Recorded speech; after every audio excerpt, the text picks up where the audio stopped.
Why that police car pull up that close? Why the police car pull up that close? Yeah. I'm not sure. I'm not right there. Tell him to move it back. Well, I need to get the phone. I'm on the phone with you. On December 12th, 2024, something happened in Warren, Michigan that nobody was prepared for. A 29-year-old chef named Mucari Finley went on what he thought was a blind date. 6 hours later, his lifeless body was sprawled across a stranger's floor, while thousands of people watched a Facebook live stream of the person who killed him. This isn't just another true crime case. This is about how social media turned a murder into a public spectacle, and how a family had to watch their son die 3 times. But before we dive into this, if you're into true crime stories that dig deep into psychology behind these cases, make sure you like this video, drop a comment telling me what you think, share it with someone who loves true crime, and subscribe to Mystoracrimes. Hit that bell icon so you never miss an update on cases like this. Trust me, you'll want to stick around for what comes next. Let's talk about Mucari first, because he deserves to be remembered as more than just a victim in a viral video. This guy was living his dream. At just 29 years old, he was a certified private chef who had traveled the world cooking for NBA and NFL players. Can you imagine that? He just landed a job at RH Rooftop Restaurant in Birmingham, this beautiful, upscale place with skylight ceilings and indoor olive trees that had opened just a month before. His family described him as someone who was always laughing, always helping others. His high school classmates remembered him as the kindest, sweetest guy you could meet. He came from Flint, Michigan, and his father Stanley owned a soul food restaurant there. Mucari was building something real for himself. Now here's where things get dark. Mucari had been talking to someone online through a dating app. They'd never met in person, but they'd been chatting for a while. On December 12th, he thought he was finally meeting her for that first date. He showed up at a house on Westminster Avenue in Warren around 5 in the morning, but the person he met wasn't who he expected. According to his family, Mucari had been catfished. The photos he'd been sent were of a woman, but when he arrived, he encountered Dominic Robinson, a 30-year-old transgender woman who went by the name Nickky Pop. And here's what makes this even more chilling. Robinson was twice Mucari's size, and according to what came out later, this meeting had been planned for months. Mucari never stood a chance. Think about that for a second. Months of planning, months of chatting online, building trust, setting up the perfect moment. This wasn't a crime of passion or a situation that got out of hand. This was calculated. So what happened inside that house? We may never know the full details of those final moments, but what we do know is horrifying. At 5:12 in the morning, Warren police got a 911 call from someone who said their friend had just admitted to killing someone during a video call. The caller said they could see a man on the floor covered in blood. 2 minutes later, patrol officers arrived at the Westminster Avenue address. They looked through the front window and saw what appeared to be a dead body inside. But here's where this case takes a turn that nobody could predicted.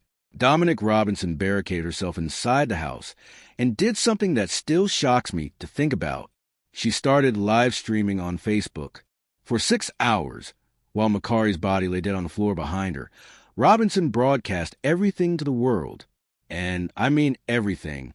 During the live stream, you could see massive amounts of blood on her hands, on the floor, on the windowsill. She was holding a bloody knife. She was talking to police negotiators on the phone while simultaneously streaming to thousands of people online. She admitted multiple times that she had killed him. She said, and I quote, "I killed the bitch who killed my husband." She claimed that Mucari had sold drugs to her boyfriend months earlier, which led to his death, and that this was revenge.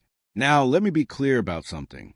Warren Police and the Macomb County Prosecutor's Office have never confirmed any of these allegations. Mucari's family completely denies them. They say their son had no criminal history whatsoever. He wasn't a drug dealer. He wasn't involved in anything illegal.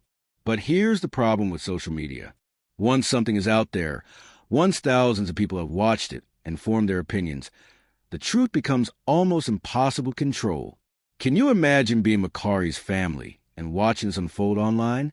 Your son, your brother, your nephew has just been murdered, and before you even find out from police, you're seeing videos of his killer bragging about it on Facebook. You're watching people in the comments making assumptions about who your loved one was based on the words of the person who just took his life. Stanley Wright, Mucari's father, later said something that really stuck with me. He said Mucari was murdered 3 times. The first time was his actual death. The second was what he called a public execution, like something from medieval times. Except his son's body was dragged through the digital streets of Facebook Live for the entire world to see. From our standpoint, Mucari has been murdered 3 times. The first being his physical death. The second, a public execution like medieval times, except his body was dragged through the digital streets of Facebook Live for the World Wide Web to see. The third death was the character assassination that continues to haunt his memory. And the third murder? That was the character assassination that continues to haunt his memory. Think about how powerful that is. Your child is killed, and then you have to spend the days after his death defending his reputation against lies spread by his murderer. But let's get back to that morning. Police had a massive problem on their hands. They had a confirmed dead body inside, a suspect who was armed and clearly unstable, and thousands of people watching this play out in real time on social media. The neighborhood woke up to SWAT teams, crisis negotiators, and a situation that could have gone so much worse. Robinson came out onto the porch at one point, and police had to shoot her with rubber bullets to get her back inside. They used tear gas. They used non-lethal rounds. The whole time, negotiators were on the phone with her, trying to keep her calm, trying to prevent this from ending in more death. And somehow, despite everything, despite Robinson saying during the stream that she wanted to die, or wanted police to kill her, they managed to bring her out peacefully at 11:15 that morning. 6 hours after it started, neighbors said they watched the whole thing online. One guy named Marshall Harp said he woke up at 5:30 to SWAT teams outside, and then watched the live stream as it happened. Another neighbor, Colleen Berry, said she was shocked Robinson didn't kill herself because from what she saw online, it seemed like that's what she wanted. 3 days later, on December 15th, Robinson was arraigned in court. She was charged with first-degree premeditated murder, which carries a mandatory sentence of life in prison, without parole if convicted. The prosecutor asked for $1 million bond, but the judge, Stephen Beta, looked at everything and set it even higher at $2 million. He said there was a high risk of harm to Robinson herself or to others, and he pointed to social media posts leading up to the murder that indicated serious mental health issues. Robinson pleaded not guilty. She was ordered to undergo a mental health evaluation. If she somehow makes bond, she has to wear a steel cuff tether. Her probable cause conference is set for December 23rd, and her preliminary exam is December 30th. Now here's something the prosecution revealed that makes this even more disturbing. They said there was extensive planning involved. This wasn't spontaneous. And remember, the family said Robinson had been plotting this for months. But why? What was the real motive? The official story from authorities is that they don't have a confirmed motive yet, and this wasn't a domestic situation. But Mucari's family told reporters something else. They said Mucari had a sexual relationship with one of Robinson's male friends. Not with Robinson, but with someone in her circle. Could that have been the real trigger? Was this about jealousy? Betrayal? Revenge for something that had nothing to do with the drug claims Robinson made during the live stream? The family held a press conference at Stanley Wright's restaurant in Flint, a place called Soul Good. And what they said there was both heartbreaking and powerful. Stanley talked about how his son thought he was meeting a woman for a date. He showed everyone the picture Mucari had been sent, the catfish photo. Then he showed them who actually answered the door, a biological male, twice his son's size, who had been planning to kill him for months. He said Mucari never stood a chance. This picture. But when he arrived at the location, this is who he was met with. Dewana Wright, Mucari's aunt, spoke through tears about how her nephew was taken in a way no family should ever have to endure. She said he died for nothing. For nothing. And you could hear the anger and confusion in her voice, because how do you make sense of something like this? Nephew Mucari was taken from us in a way that no family should ever have to endure. How do you rationalize a murder that was planned for months, live streamed for hours, and based on allegations that nobody can verify? Even more powerful was when a family addressed the LGBTQ community directly. They made it clear that being gay is not a crime. They talk about how members of that community often live in fear of judgment, bullying, physical abuse, and even murder. They weren't using this tragedy to spread hate. They were acknowledging a bigger problem while still demanding justice for their son. Stanley Wright thanked police for taking Robinson alive. He said that individual didn't deserve to die either. They deserved to sit in jail for the rest of their life without the possibility of parole. That's the kind of grace and restraint that most of us couldn't manage in that situation. But here's what really gets me. The family had to beg social media platforms to take down the videos and images. Days after Mucari's death, people were still sharing clips of the live stream. His murder had gone viral. It was entertainment to some people. The family kept saying, Mucari was a real person, an innocent person. They shouldn't have had to remind anyone of that, but they did. The Macomb County prosecutor, Peter Lucido, called this case one of the most serious crimes recognized by law and promised to pursue justice. But what does justice even look like here? Robinson will likely spend the rest of her life in prison if convicted, but that doesn't bring Mucari back. It doesn't erase those videos from the internet. It doesn't undo the trauma his family experienced watching their loved one's death become a public spectacle. So let me ask you something, and I really want you to think about this. What makes someone plan a murder for months?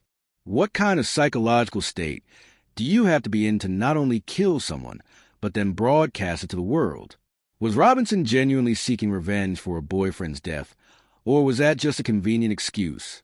And if Mucari really had nothing to do with drugs, if he really was just a guy showing up for what he thought was a date, how do you reconcile the fact that someone spent months planning to end his life over something he may not have even been involved in? Here's another question that keeps me up at night. How many people watched that live stream and did nothing? How many people saw a murder confession in real time and just kept scrolling? We live in a world where violence has become content, where tragedy gets turned into viral moments. What does that say about us? And finally, think about Mucari's family. They had to learn about their son's death through social media. They had to defend his character against accusations made by his killer. They had to watch him die 3 times, as Stanley Wright said. How do you heal from something like that? How do you move forward when your grief is public, when your trauma is entertainment, when justice feels like it will never be enough? If this case made you feel something, if it made you think about how we consume true crime or how social media has changed the way we experience tragedy, I need you to do something for me. Leave a comment below. Tell me your thoughts on this case. Do you think there's more to the story? Do you think the motive we've been told makes sense? And what do you think about the fact that this was live streamed for 6 hours? Make sure you subscribe to Mystoracrimes if you want more deep dives into cases like this. Cases that make us question not just what happened, but why it happened and what it means for all of us. Hit that like button.